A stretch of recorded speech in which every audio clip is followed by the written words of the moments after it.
Hello, world singers. My name is Brooke. And I'm Tyler. And this is Cosmere Conversations.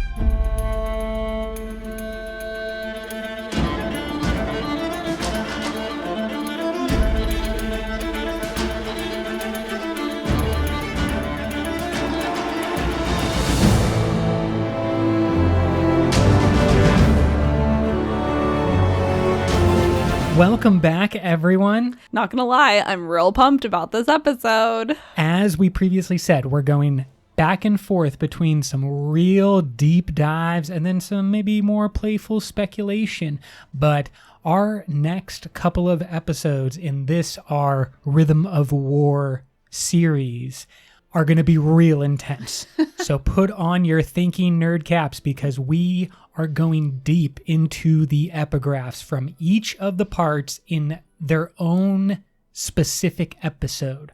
First time. We've never done this before. We've talked about the epigraphs as a collective in other books, but this is the first time that we are just inspired to go pure episode by episode, epigraph by epigraph. Yeah, I think for Oathbringer, we kind of worked the epigraphs into other episodes, I think, if I'm remembering correctly. But we all know that the epigraphs are super important. And I think the real story under the story. Yeah, in particular, this book and this first set of epigraphs is legit. So today we are going to look at the epigraphs that flow through the chapters that make up part 1. This is Navani Colin's lecture on fabrial mechanics. There is a bunch to talk about, and we are going to get to it. But first, we wanted to take a few moments to tell you about some updates in the podcast life. Some quick business. We have, at the recommendation of more than one fan, started a Patreon for the podcast. If you have a Patreon, you can search us, Cosmere Conversations. We are there, and Patreon is a way that people can support the podcast financially without us having to go into the more traditional ad-based mechanisms for podcasts. We don't want to have ads. Nobody likes ads. We really do not. It's not something that we want to go down the road. We've been offered before. The only thing we've ever done is a little Hank Green spot when his latest novel came out. But Patreon is an alternative route that allows people on a per episode basis to pledge a certain amount of money. And we have different tiers with some fun perks that are available, but mainly it's just a way for people who want to support the continued creation of the podcast. Yeah, if you've been listening to the pod and you like it, you dig what we do, and you want a little way to say, thumbs up, good job, peeps, I like your work, then this is a way that you can do that. You can also just continue, commenting on our posts and our Facebook posts and sending us your theories and questions. All of that is awesome also. We want to be clear that the podcast itself, nothing will change about it. You're getting the same length podcast, the same release schedule. We are same high quality Cosmere content you've come to expect. We are in no way changing anything for anyone, and the Patreon is merely for people who want a little bit extra. But I think that if you are just a casual listener, a casual fan, then this is in no way going to really impact you. And it's just an option for those who want to support the creation of quality content, or we believe to be quality content, mainly nerdy content. Let's be honest.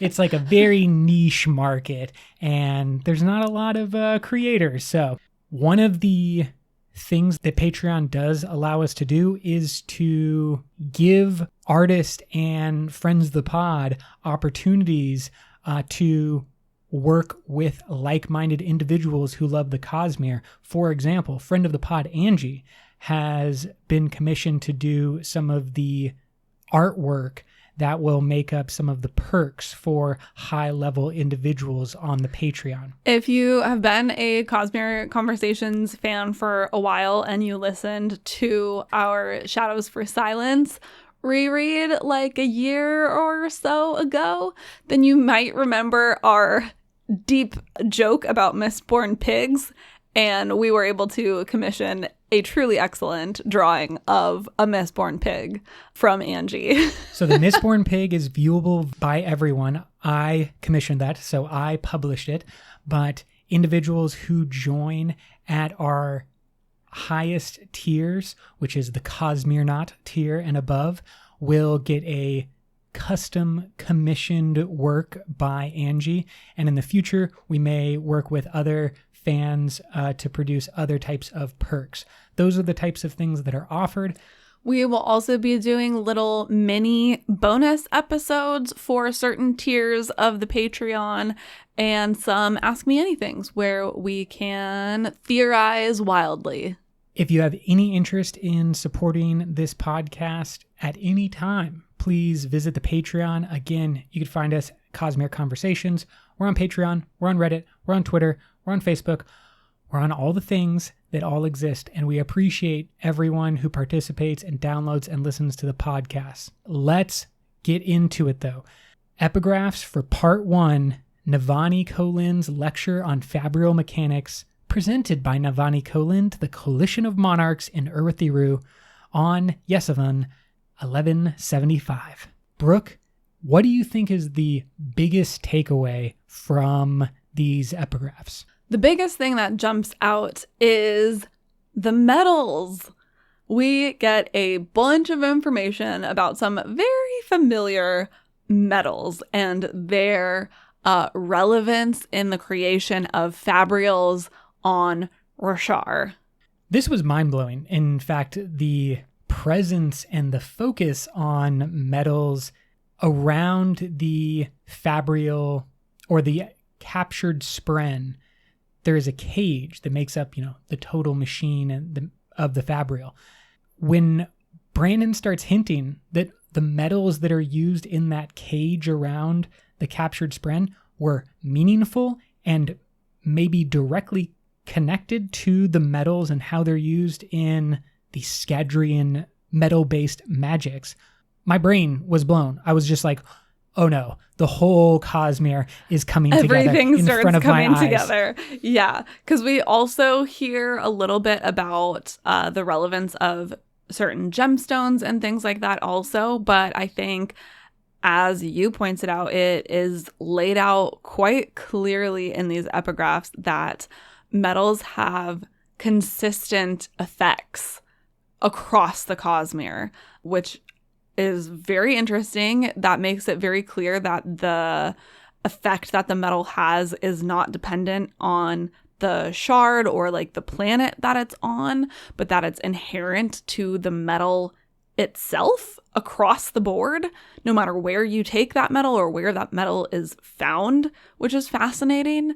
And then we also find out that, as you said, those metal cages are having an effect on the captured spren that is incredibly similar to the effects that we've seen on humans, even like physical metals, which is just fascinating. And it just makes me wonder, what is the correlation between humans and spren? Like, obviously they're the same in some way to be affected in the same way.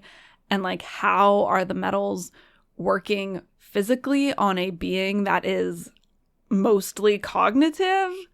I don't know. Yeah, as if the confusion about how all these different magic systems work individually was not enough. Now we need to start wondering how all of the different magic systems can be co-combined and co-mingled together, and then what will that create?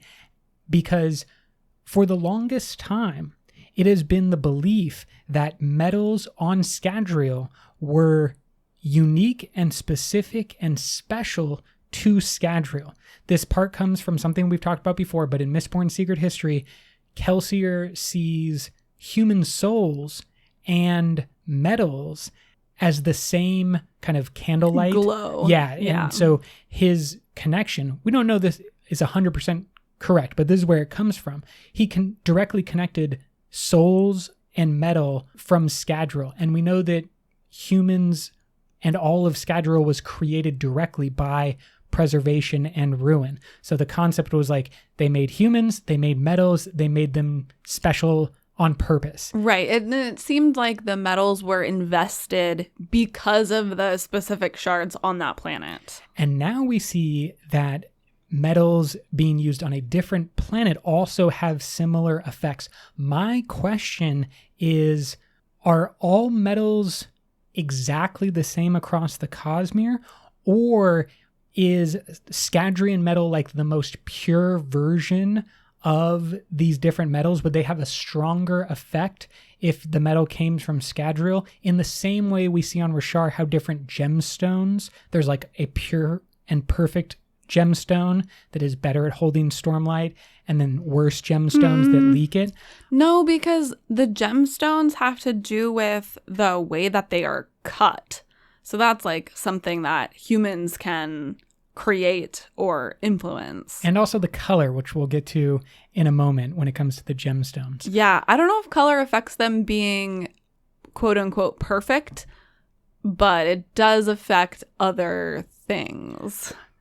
This question about what is metal and how is metal used in fabrials is hugely significant to the creations and inventions that we see in Rhythm of War.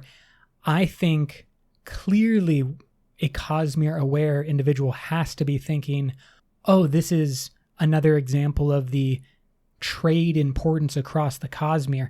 If metals become super valuable because of a specific type of machine and fabrial that's created, maybe something like bronze all of a sudden becomes hyper valuable because it can be used in a super necessary fabrial. You mean like they're using it for a specific fabrial in a way that is outstripping the natural production of Roshar of that specific metal. And so you need to start importing and or you need to start sharing how to create fabrials around the entire Cosmere. But I think the first thing is to try to get as much of these valuable metals as possible if you're going to be producing at a large scale. Clearly this hasn't happened, and it may be like the second volume of Stormlight Archive books after the time jump, but let's go to some of the quotes from the epigraphs. I think this will help center us and give us a base to move forward from. Would you read the first one? Yes. Quote, "With a captured spren, you may begin designing a proper fabrial. It is a closely guarded secret of artifabrians that spren, when trapped, respond to different types of metals in different ways. A wire housing for the fabrial, called a cage, is essential to controlling the device." End quote. And it's those cages and the different metals that will be used in them that are going to impact and have an effect on the spren. Let's go over to what we know about how the different metals affect the sprens when they're being used in fabrials. And we're just going to pull directly from these different epigraphs or other hints we get from Rhythm of War. For example, I'll start with iron. When used in a fabrial cage, iron works like this. Quote, "An iron cage will create an attractor, a fabrial that draws specific elements to itself. A properly created smoke fabrial, for example, can gather the smoke of a fire and hold it close." End quote. And just to bring it over to Scadrial, so we have the Cosmere connection, iron allows for the user to pull on nearby sources of metal. So we have attracting any objects when inside and used as a cage for the fabrial, and a pull on Scadrial. So the pulling metal is pulling everywhere. Yeah, so again, we see that correspondence across the Cosmere. And then I do just want to, let's just say everything we know about the metals, just so, these are good resources for people who don't have time to do this stuff on their own, because I understand that. Ferrochemically, I think that's my least favorite word in the Cosmere. Ferrochemically, iron stores physical weight, and hemologically, it steals strength. We don't know anything about steel on Roshar, so we'll skip that one and move on to tin, which is our next epigraph. Quote, A tin cage will cause the fabrial to diminish nearby attributes. A pain reel, for example, can numb pain. Note that advanced designs of cages can use both steel and iron as well, changing the fabrial's polarity depending on which metals are pushed to touch the gemstone. This is incredibly important and used during Rhythm of War to reverse a pain reel. Instead of taking pain away, it is reversed and gives incredible pain. So it becomes like one of the traps or weapons that Navani uses. When we are an Allomancer, tin, of course, increases senses. And I think that is exactly what the tin cage would be doing, because it has to sense what is going on before it can adjust, either diminish or increase. That's my thought about. Yeah, this one I think is interesting. It also stores senses if you're using it as a metal mind, or steals senses hemalurgically. So I guess like the correspondence is that the fabrial that we know of is also sort of doing a sense-oriented job.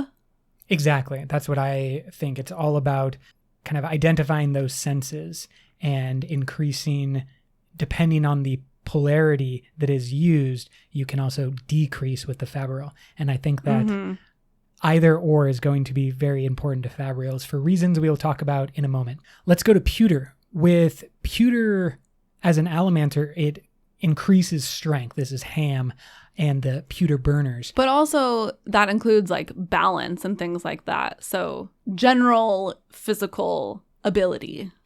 As a Feruchemist, you can store physical strength, and using a hemalurgic spike, you can steal physical powers from individuals. So all about stealing those physical attributes or abilities. When it comes to a fabrial, we have this quote, "A pewter cage will cause the spren of your fabrial to express its attribute in force. A flame spren, for example, will create heat. We call these augmenters. They tend to use stormlight more quickly than other fabrials." End quote. So again, the augmenters, the boosting of physical abilities, the tiny flame spren then being boosted to create a bunch of heat, all doing very similar things across the Cosmere. This discovery is just breaking my brain apart all over again when you start to combine all of the different aspects of the Cosmere, and just like how much planning all of this took to get right, and not to completely, shoot yourself in the foot in the first book so that you can't be doing this in book 22 or whatever we're on now total. Yeah. Next, we move on to the more internal metals, brass and zinc. Brass, when used in a fabrial, quote, will cause the spren to withdraw and its power to dim. So end quote. It decreases the expression of that spren. On Scadrial, it soothes or dampens emotions. Feruchemically, it stores warmth. And hemalurgically, it steals emotional fortitude. Moving on to zinc, the other in that pair, the allomantic ability is to riot or inflame emotions. The feruchemal ability is to store mental speed. The hemalurgic ability is to steal human mental and emotional fortitude. And from Rashar, the quote is, quote, "The two metals of primary significance are zinc and brass, which allow you to control expression strength. Zinc wires touching the gemstone will cause the spren inside to more strongly manifest."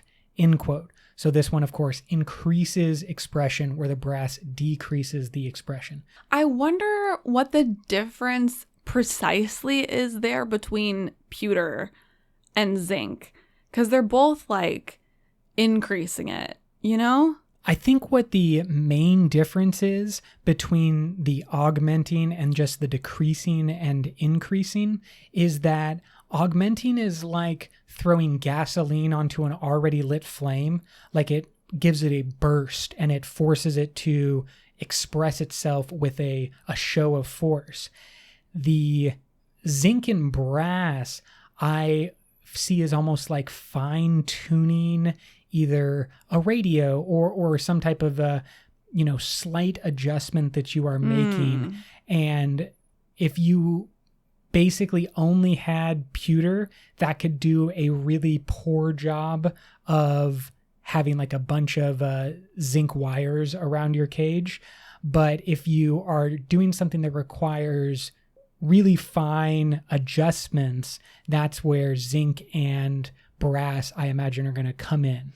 I also wonder if there's something about this that has to do with like pulling the spren more fully into the physical realm.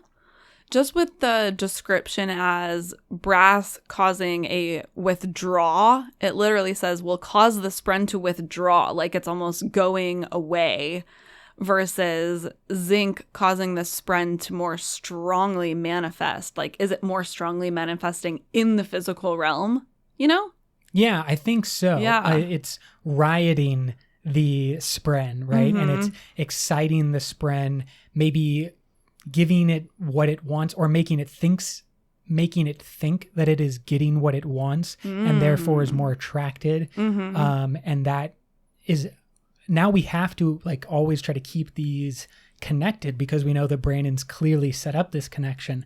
And so, yeah, I imagine it like it's riding the spren. We don't see copper in any fabrials that we know of anyway, but we do have some quotes on bronze in Navani's lecture. And, quote, a bronze cage can create a warning fabrial, alerting one to objects or entities nearby. Heliodors are being used for this currently, and there is some good reasoning for this, but other gemstones should be viable, end quote. Super interesting here, kind of indicating that where previously we thought that gemstones were kind of the key to getting different types of fabrials or different reactions out of the machine, this is indicating that metal might actually be even more key to that. Of course, on Scadrial, bronze allows an allomancer to hear allomantic pulses. Ferrochemically, it stores wakefulness, and hemalurgically, it steals allomantic enhancement. Let's talk about the more esoteric of the metals, starting with aluminum. Or, as it's called on both Roshar and Cell, Raucalest. The allomantic ability is to destroy the reserves that an allomancer is holding, used against a Vin a couple of times. The feruchal power is to store identity, gonna be super important. And the hemalurgic ability is to steal enhancement allomancy. As a fabrial cage, aluminum hasn't necessarily been seen in force, but what we do know about they've only like just started playing around with it. Yeah, we do know that it has the same type of nullifying ability when it comes to radiant powers and any form of investiture. This is what Navani says about it. Quote, the simplest fused weapon against us isn't truly a fabrial, but instead a metal that is extremely light and can withstand the blows of a shard blade. This metal resists being soulcast as well.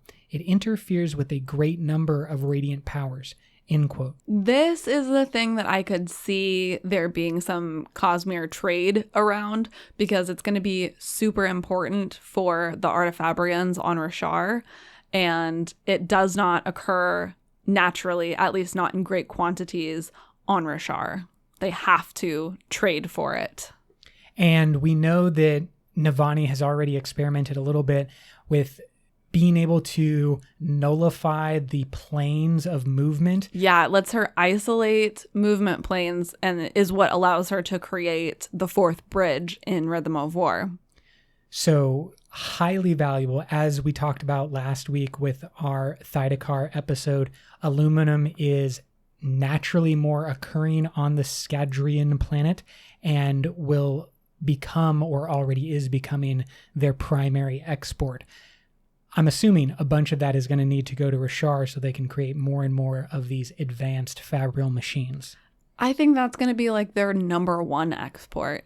Everyone is going to want aluminum because of its properties. We see on Cell in The Emperor's Soul, Ralceleste is really important because it is the only unforgeable metal. So it's used on, cages and stuff to keep forgers inside.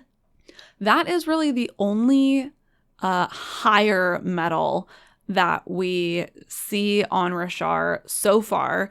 We don't really see any implications for duralumin, gold, electrum, nicrosil, cadmium, bendalloy. Those are all still Scadrial only as far as we know. Yes, we assume that there will be a similar type of fabrial cage manipulation with those metals that is possible, but we haven't seen any type of use of that yet. Well, and it might be the same kind of thing where it's not naturally occurring on Rashar. Exactly. So they haven't had, a chance to experiment.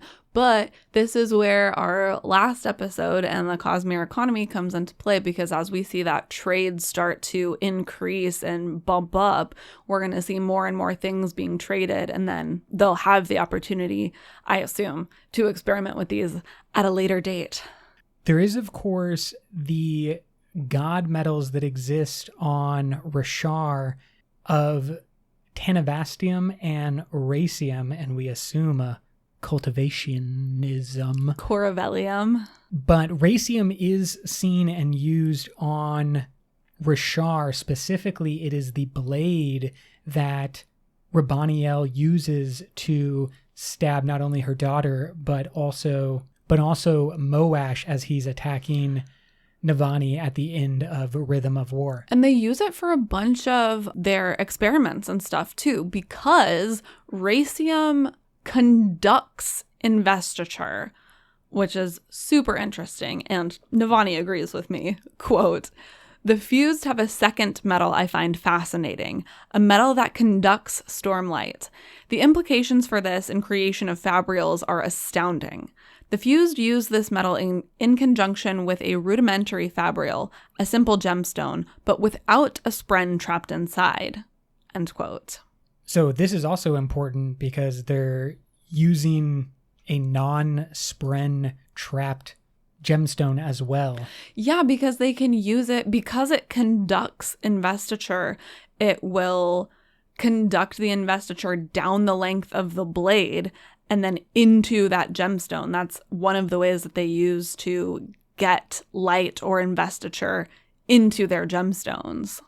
And I feel like that's going to be incredibly important, because what we know right now about Navani and the sibling is that they are in a rough alliance, or, an alliance that came after a lot of work, because fundamentally what the sibling wants is for there to be no more fabrials. She sees it as like enslavement of the spren. At least, yeah, not the type of fabrials that have become commonplace on Rashar. So there has to be something, and maybe it's Racium or the use of Racium, that can create fabrials without capturing spren. Well, and just, you could imagine some kind of almost like a lightning rod or something made out of Racium, so that you wouldn't have to put your gemstones out in the storm in order for them to get reinfused. The sort of lightning rod type thing would take the investiture from the storm, channel it down into your house. It would be like electricity,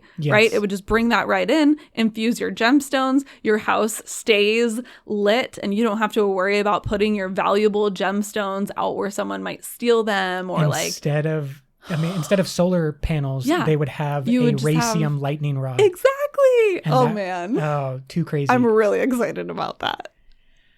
I think the big point that we need to take out of these epigraphs is that there's no stopping us now. The Cosmere is like full on colliding. Every aspect is important. The trade is affected. The future of all of these planets is tied up in these machines that are being talked about and invented right now. And there is so much more. This is like one quote in to the epigraphs. We are going to continue down that path because next we're going to talk about gemstones. But can I throw one more kind of crazy theory at you? Of course. Hit me with the craziness. Okay, so if racium continues to become a more integral part of society on Roshar, what if it also enables a more credit card system of money exchange where you don't actually have to hand over all of your gemstones? You would just have a gemstone or something that holds all of your valuable investiture, and then they would just suck it out with some racium. So kind of you would just be exchanging the actual valuable part, the Stormlight, instead of all of the little fiddly bits. No more coins, just credit cards. Yeah, I would think the appropriate name would be a debit card, right? Because I guess that's true. Actually still transferring something. Yeah. But the whole concept of a credit card is that you don't need to do that. That what you are talking about is still an intermediary step to where I know, we are but you know what financially. I mean. It's the difference between plastic and metal coins. Yes, 100%. And that's an important thing that does need to happen on Roshar is the evolution of their financial system. The more complex your trade is, the more complex your financial system needs to be. Ooh, yeah, because especially if you're trading not even internationally, interplanetarily. Planetary, exactly.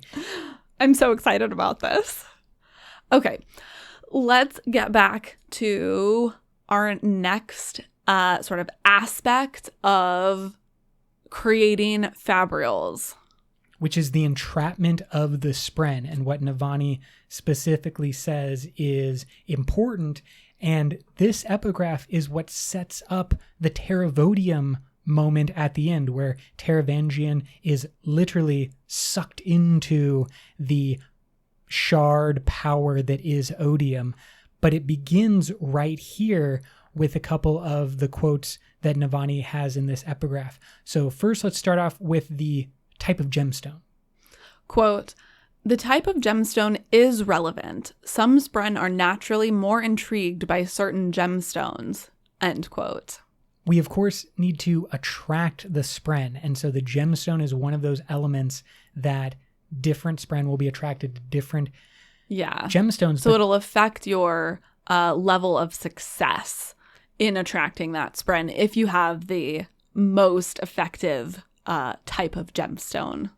And we learn later that not only is the gemstone an important aspect, but the color of the gemstone is as well. In fact, it is the sibling who says, quote, "Color is like flavor to spren," the sibling said. "It is part of the soul of a thing," end quote.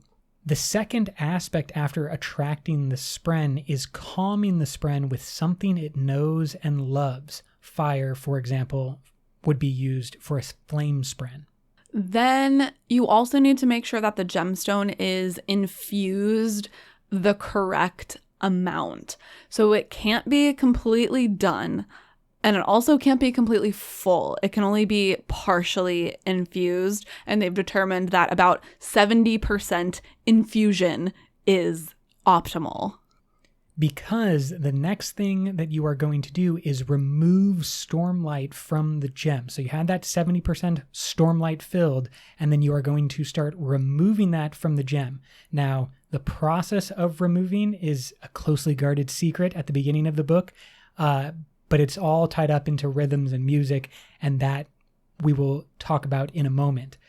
The removing of Stormlight from the gem creates a differential, and the differential is then what causes the spren that is nearby, that has been attracted, to be absorbed, sucked in, and trapped by the waiting gemstone. And then the last step, of course, is to add your metal cage to modulate that effect. And that's all the stuff that we just talked about. So using those different types of metals will then help you modulate the abilities of the spren. Some additional information on this from our beloved Cosmere scholar and patron saint of the pod, Chris, from the Ars Arcanum. Quote, As the chemical structures are identical for several of these gemstone varieties, aside from trace impurities, the color is the most important part, not their actual axial makeup. I'm certain you will find this relevance of hue quite intriguing, particularly in its relationship to other forms of investiture." End quote.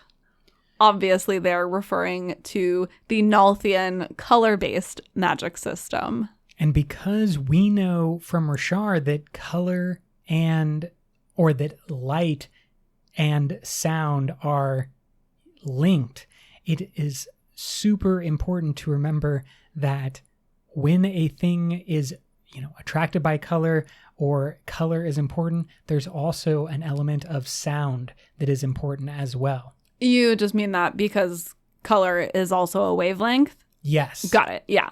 And then this next talking point, we're just going to read this brilliant quote from Navani. Quote, "All of this is tied up in the intricacies of the art, as is understanding one last vital kind of spren, logic spren. Logic spren react curiously to imprisonment. Unlike other spren, they do not manifest some attribute. You cannot use them to make heat, or to warn of nearby danger, or to conjoin gemstones. For years, artifabrians considered them useless. Indeed, experimenting with them was uncommon, since logic spren are rare and difficult to capture. A breakthrough has come in discovering that logic spren will vary the light they radiate based on certain stimuli. For example, if you make the light leak from the gemstone at a controlled rate, the spren will alternate dimming and brightening in a regular pattern. This has led to fabrial clocks. When the gemstone is trapped with certain metals, the light will also change states from bright to dim. This is leading to some very interesting and complex mechanisms." End quote. Probably the most important aspect of this epigraph right here is the bit on logic spren. And the cool thing that they're doing with it currently is tracking time with those beats that the spren will create of light on, light off, light on, light off. Timekeeping is very cool. Like, everyone can kind of get behind keeping time as a nice little invention.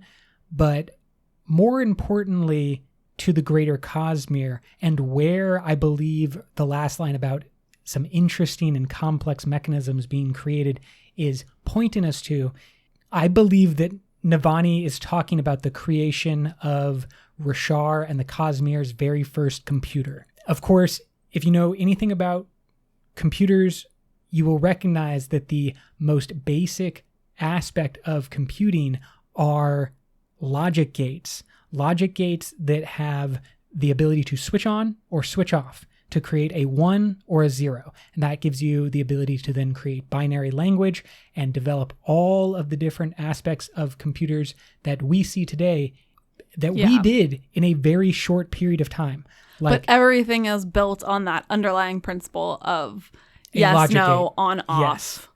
And so what Navani is talking about is a very, very simplistic and basic logic gate that they can control by using logic spren. I think the name is a clear hint and a clear link to show where this is going, that Brandon knew what he was talking about. And in the same way that mechanisms of timekeeping allowed, for example, the ability to travel, because you could develop lines of longitude around the planet by tracking time, and you get like the development of GPS, and all of these different technologies really come from a very basic understanding of like, if you can control on and off, on and off, on and off, then that simple mechanism can be manipulated to incredibly complex uses and abilities that we see in computers. My tiny bit of color commentary to add to this is that we also see this in the way that logic spren, well, not logic spren, but their higher counterpart, ink spren, in the cognitive realm, the way that they speak, everything either is or is not. Like, every statement that they make is either this podcast is or this podcast is not.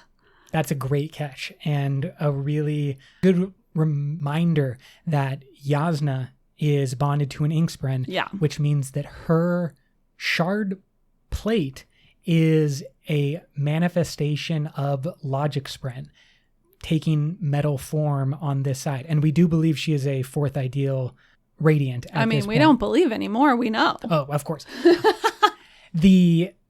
All of our theories have become substantiated. Do we want to go down to that section? Well, I just want to say that that's probably important because it gives the else callers maybe a permanent role as like the computer theorists of the Cosmere. If they can produce or manifest logic spren at a huge rate and they are rare otherwise, they could maybe be the logistical experts of the Cosmere economy. Always has to be about the economy. It is. Everything is. Let's read a little bit about soulcasters, because this is another important aspect of the Rasharian universe. This is, I'm going to say, one of the absolute biggest, most important discoveries / reveals in Rhythm of War, is all of the additional information we get about Spren devices and physical manifestations of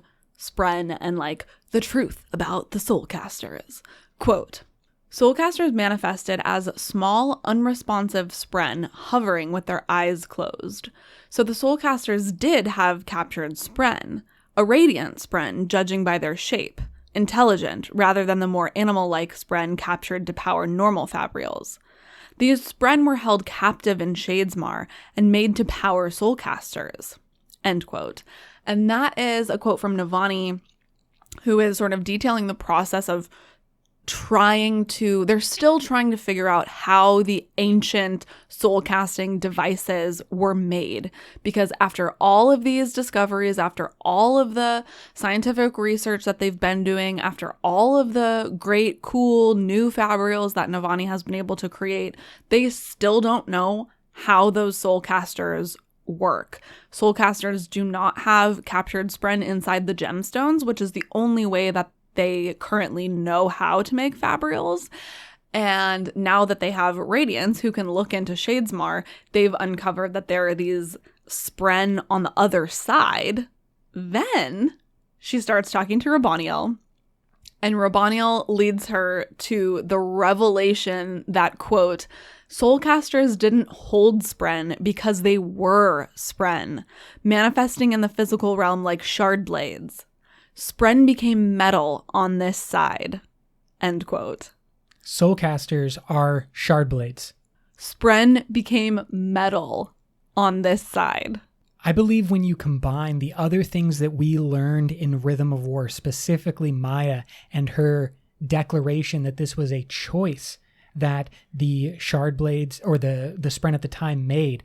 She is a Radiant Spren, the others are Radiant Sprens, and they said we are choosing to break our oaths, choosing to go through this process.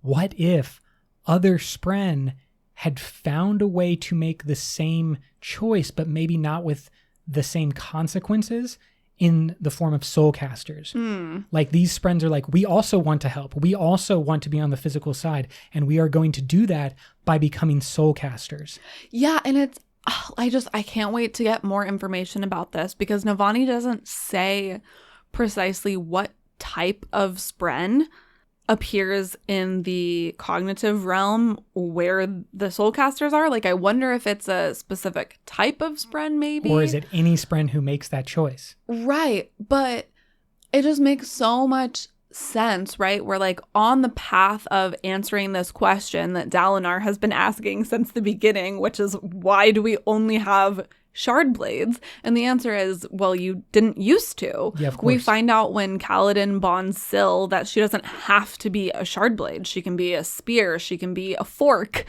Or she could conceivably be a soulcaster. Right. So then it's like, well, this totally makes sense, because not every Knight Radiant, not everyone with an Al bond is going to be a fighter. And so the Spren can manifest as something else, to feed people, to heal people, or all the other things that soulcasters do. It makes so much sense. And how wonderful that the thing Dalinar kept asking himself was right in front of not his face, but because he is not allowed to use a soulcaster. Soulcasters are kept off, and all of the secrets are guarded about soulcasters. So the answer was just this nearby technology that he couldn't even connect in his mind of like, oh yes, shard blades, which I'm a master of and have like a deep knowledge. We would assume some type of relationship that Adolin represents more fully, like his relationship is the most pure. But like, I'm sure Dalinar has a similar relationship to his blade and plate. They talk about it all the time. And so he had this intense relationship with the shard blade and shard plate, and his mind did not have the ability to say the same thing about soulcasters. No one's mind did. No one made this connection until Navani comes through and is just like, no, they are the spren. The soulcasters are the spren on this side, becoming a metal like your shard blade. I mean, to be fair, not even Navani. It was really Rabaniel. Like, I don't think Navani would have gotten there on her own, at least not for a while. But that's the whole premise, right? Like, we need each other. Props for cooperation. However, I also wonder if this means that soulcasters and shard blades are both made out of Tanavastium. It's never really mentioned what precise metal soulcasters are made out of. I would assume that they would both be Tanavastium if, like, you know, if spren manifest as metal in the physical realm and they manifest as shard blades, which are Tanavastium, you would think it would be the same, that they would like always be the same metal. Isn't the honor blades Tanavastium that we know for certain, and the shard blades not necessarily something that we know for certain is Tanavastium? Or do we have confirmation that shard blades are Tanavastium as well? Honor blades are pure Tanavastium, and then shard blades and shard plate manifest as an alloy of Tanavastium and Cultivation's god metal. And the proportions of those two metals in the alloy differ depending on the type of spren. So you would assume, you know, an honor spren would be a higher percentage of Tanavastium, whereas like Lift's shard blade and shard plate one day are probably going to be higher percentage of Cultivation metal. And to just make it kind of extra confusing, we had that creation of the honor blades as well, which was honor focused and honor done. So that was a pure Tanavastium blade that was created. We believe that the spren blades, every time they manifest, are coming into the world as an alloy, and in the recreants, when the blades like Maya were left behind, they just maintained that physical form and lost their ability to either change, puff away, and that link back to the cognitive realm that they had. And that's why they appear as like gouged out spren on that side. On that note, like we said earlier, we have hard confirmation that all of our theories were correct and that shard plate is many lesser spren together. Kaladin's plate is formed by wind spren. We see Yasna's formed by logic spren. Interestingly, the plate is apparent all the time, or excuse me, it is not apparent all the time, but it is there all the time. And kind of, you can imagine just like a swirl of electrons around an atom. They're almost like your guardian angels. Yeah. Just always there, waiting to be needed. And even if they are not visible, Kaladin is basically said to just like have like a force field kind of wind spren around him at any moment. And we would assume the same for Yasna as well. Of course, another way that we see spren manifesting in the physical realm is the sibling, who is manifest in the physical realm as all of Urithiru's many interconnected fabrials. Those include the veins that Navani and other characters use to communicate with the sibling, or at times kind of via the sibling to each other.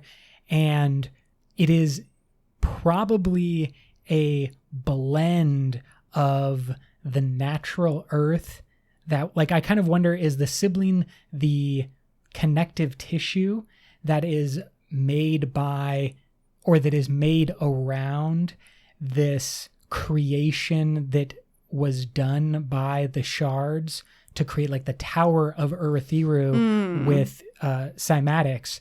Was that a kind of a big experiment done by the shards out of rock, and then the sibling kind of infused that with her metal that was supported by her own tower light? Yeah, I think that is totally correct. Because of the similarities between Urithiru and other cities, I think they're called the Dawn cities, like Kholinar. We see those similarities with the strata and things like that. I think that the actual Tower of Urithiru existed previously, and then the sibling manifested like other Spren manifest as soulcasters, full fabrials. The sibling just manifested as ultra fabrials all inside of the tower, and they are everything. They're the veins, they are the heating, they are the pressure, they are everything. All of the systems that exist in the tower is the sibling. A crazy thought, but I do just think of it kind of like that's her body, and the skeleton was maybe built by honor and cultivation collectively in the form of the tower, and then the body is the sibling. And so like that's just where she's chilling. I want some cool artwork to start showing up of just like meditative sibling just as part of this gigantic 200-story tower.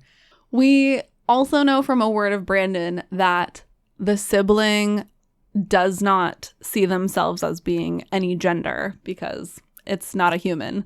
And so doesn't need to. They are they. They are they. Let's just hit the fans with some fun fabrial facts. FFF. First, we have that we find out that rubies and flame spren are the easiest to divide, and that's why they are used so often for conjoined fabrials. They have the quickest response time. Quote, other types of spren do not split as evenly or as easily or at all, end quote. I would be a tiny bit worried because of the hints we've gotten about what happened on Ashen, that some spren do not split is more appropriately some spren do not like to be split. And like explode. Yes, exactly. And if you force something to split, it's like splitting an atom and can have really terrible impacts. That's a good call. But a conjoined spren, or excuse me, a ruby does seem to not mind being split and is used for their span reads. What I found is interesting is what was translated from Navani's drawing is that artifabrians use fabrial, the word, to describe a gemstone with a captured spren, which is then used in a machine such as a pain reel. Yeah, so sort of in the broader world, we would call the whole thing is a fabrial, right? Like they now have fabrial hearths, which is, the whole device is just called a fabrial. However, if you get more into the actual scientific community, specifically the gemstone with a spren just by itself is called a fabrial. You then insert that gemstone into, its cage and its whole network of other accoutrements to make the full thing, and they call that full thing a machine. But normal people can't really be bothered to call it that. And I would guess like why on our planet there's so much attention paid to marketing and like what things are named. The iPhone is an iconic name that follows you. So now we just have iPhone 12. Like they don't make up a new name because they got one really good name of things. Well, I think this is significant because we know from Word of Brandon that he said fabrial, the word fabrial, is an appropriate term to use for any Cosmere-wide sort of magical technology. So like, the cubes and all of the stuff that we've started seeing on Scadrial, those could all also be called fabrials. So I do think that there is sort of an important thing to note about like what actually is the fabrial, and is like fabrial meaning the harnessing of investiture, the specific place that the power of the machine is being generated from. I would hope, my dream is, of course, that the scientist interpretation that fabrial means a spren inside a gemstone, that term actually dies out over time. Because my goal is I don't want them to have to be capturing spren in order to power their machines. Yeah. And so I am thinking that fabrial is a good name to use for just our Cosmere technology, Cosmere investiture powered technology, that is. But my hope is that the actual specific meaning that Rosharian scientists have fades away with time, in the same way that like you could generate electricity with coal, or you could generate electricity with a solar panel, but we don't want to use coal forever, and we want other mechanisms of using. But we would still call it electricity. So that's kind of what I think is going on. Clearly across the Cosmere, this is important. I think there is a huge question too of like, will the discovery of how to properly, without enslaving a spren, creation of a fabrial come from Roshar? Because there's a user on Reddit who left a comment that really inspired me to think of, well, maybe Roshar is not going to be the ones who figure out how to create the best fabrials. Oh. It might start there, but then in the same way that a technology can be shared and then someone else can do it better than you can if you start sharing it. Here is the quote from user Ulthwithian. Quote, "The scariest are awakeners because they get perfect pitch. This means that once they learn the frequency for a version of light, they should be able to perfectly reproduce it, which is absolutely frightening, especially when combined with awakening magic requiring the idea of a command. And thus, I would argue, the awakeners might understand the meaning of intent more than most." End quote. They certainly have the magic system that most clearly has intent built into it. And if you combine that with an ability, we don't know if this is confirmed, this is the speculation, but if you combine that with the ability to, because of their mastery of sound, they can create capital L light, which we know is invested light, then they could have the best example of these powered gemstones that they can then create the light instead of enslaving a spren. Well, no. The problem there is that just gemstones with light in them don't create the same effects that a spren inside of a gemstone creates. Those are two completely different things. Then you just have the enslavement probably of humans. Like, you're just going to have a slave trade of awakeners from Nalthis being brought to Roshar and like made to infuse gemstones. I mean, that would be really bad, but I'm so sad about this. I think this concept that they also have of giving and sharing, not sharing always, but moving breaths around, and this... See, but that's even worse. Because then, again, you just have terrible slave trades happening where you have to take breaths away from other people in order to empower yourself. Which is bad, and we don't want that to continue. I don't want that. We want less enslavement. But I think what they are getting at is that they might be in the position to understand those fundamental mechanics. They don't have the technology. They don't have maybe the ease and replenishment of Stormlight as a source of investiture. But what if they are able to create capital L light, like Stormlight, and then can start all of these experiments in the same way with creating fabrials? I think my question would be, because like a couple episodes ago, we talked about rhythm and or wavelengths, sound lengths being Cosmere wide, and like the potential that there is that kind of concept happening on every planet. Could an Awakener then create the investiture on Nalthis? Create more breath without having to take it from someone else? I don't know if it would be breath so much as it would be endowment light. Like, I think they would pull from their shard, their local shard, their regional shard. Yeah, but that's what I'm saying. If endowment manifests on Nalthis as a breath, then them creating that wavelength would create a breath. It's not going to create light because they're not on Roshar. Possibly. I think if they were on Roshar and they sang the correct note, then, if they sang endowment note, then it would create endowment light. Yeah. So you might have to travel to Roshar. This is where we get so crazy. We're going so deep on the speculation. Hold on, everyone. This is where you would have, your teams of Awakeners who are coming not because they're enslaved, but because they are highly valued sound engineers who go to Roshar, learn every single shard tone. All the shard songs. And then they are constantly singing and producing light in that tone. Ooh, okay. Wild theory. Excellent. Sometime deep into the future, exactly what you said happens.